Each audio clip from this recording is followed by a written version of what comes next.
Heal the world in our special way today. And when we talk about healing the world, we're talking about healing communities.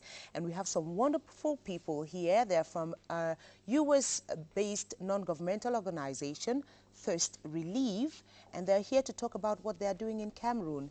Here with me is Carol Nowlin. That's correct. Good. And we have Chris Provard. That's right. And she said Provard is Provard. And my brother, Peter Jozuka. How you doing? How do you get these white man people to call your name? No, they end with Peter because they tried Jozuka. They do call Joteka. Can I get that? Joseka. Was that okay? Yeah, it's okay. It's fine. It's fine. So how you doing? Doing well. Yes, thank you. For how long have you been in Cameroon? Oh, it's been about 12 days.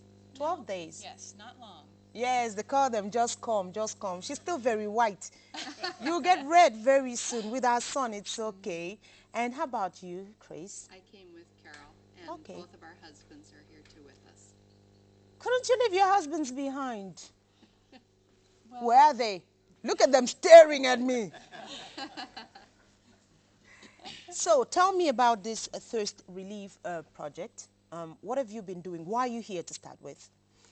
Well, Thirst Relief was founded in 2005 by a friend of our family, and I since started working for them. And our purpose as an organization, our purpose is to provide safe drinking water for people in need, and also help improve the health of communities through good hygiene and sanitation practices.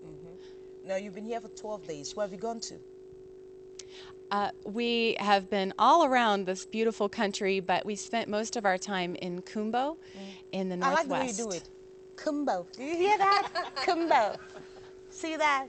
Kumbo. You know, Kumbo. Kumbo. Okay. It sounds nice coming from an American. Kumbo.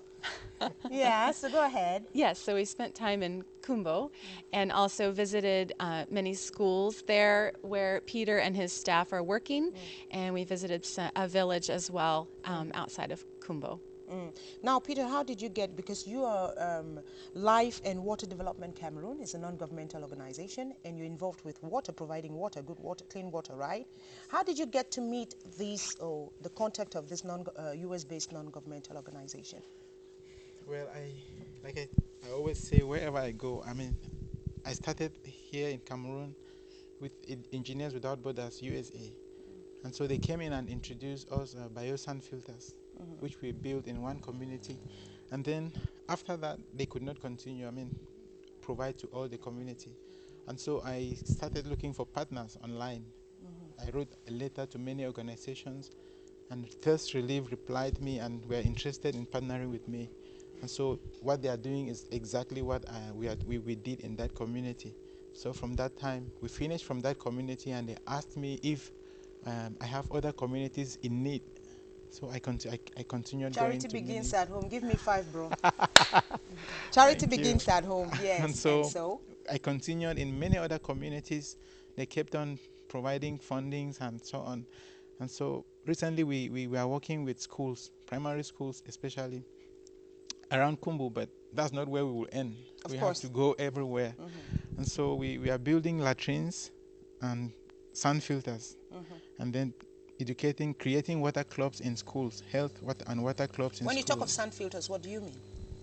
It's a small unit system that is made out of concrete, and then we installed media. We call it media. It is fine sand, and so that sand helps it's just like old those days filters that we were using, mothers are using, and so it helps in filtering the water through. So that's what we have been doing, and we have already in Cameroon 800 filters that have helped. It's helping more than, I can say, 15,000 people in all of the 6 communities and schools that we have been working with. Now, what does it take for a community to have clean water and sanitation? What does it take? What should the communities do? Well, I don't know if I'm the best person to answer this. Go ahead, Peter. Thank you. Well, and I always write letters, SMS through your programs, through CRTV, and they are read on air. And I have received calls and emails from community leaders and people who want water for their communities. And that's how I get to know communities in need.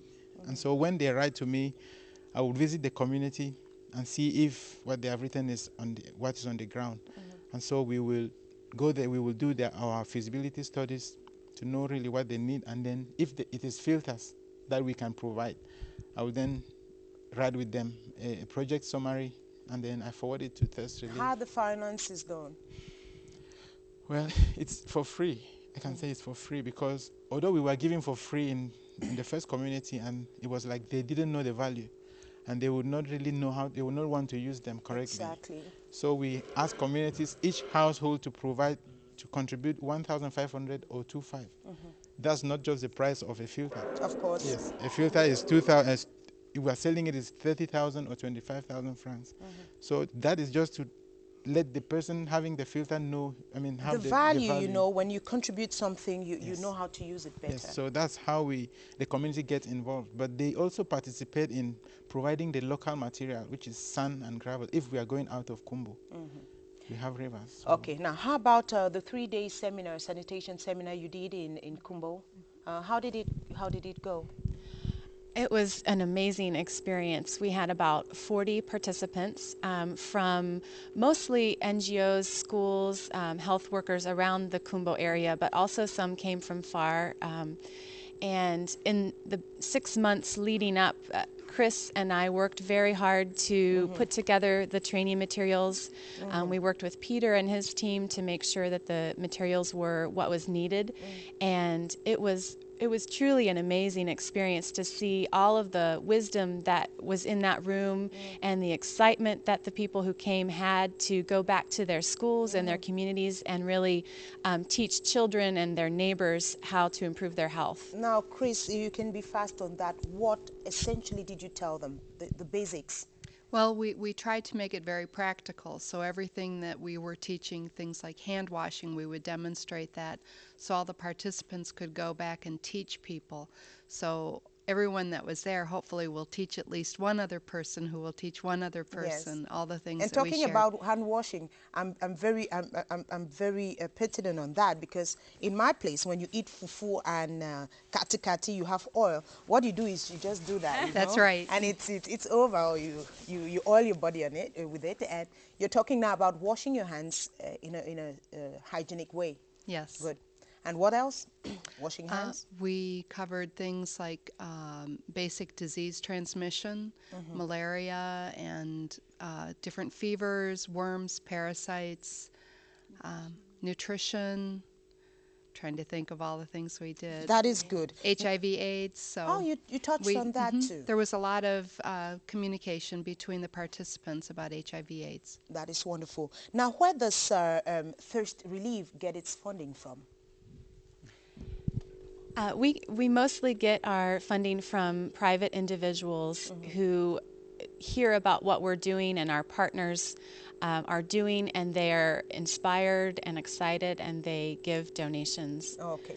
So we work very hard to tell everyone about what is happening, especially here in Cameroon, because Peter is doing amazing work, and it's very inspiring. My son's preschool, his nursery school this year, raised a little bit of money for a school in Cameroon. Oh, that's wonderful. Thank you very much. Now, what's the way forward? The future, what does it look like?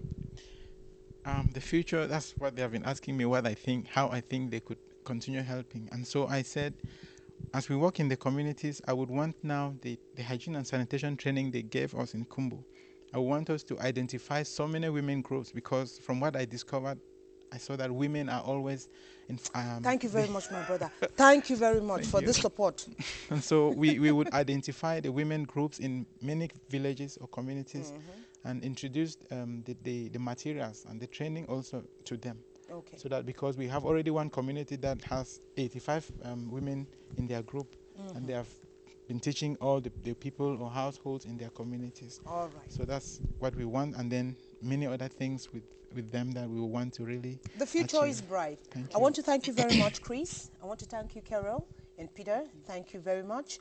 I believe Cameroonians now know what you're doing here and what this Thirst Relief and the Life and Water Development Cameroon is all about.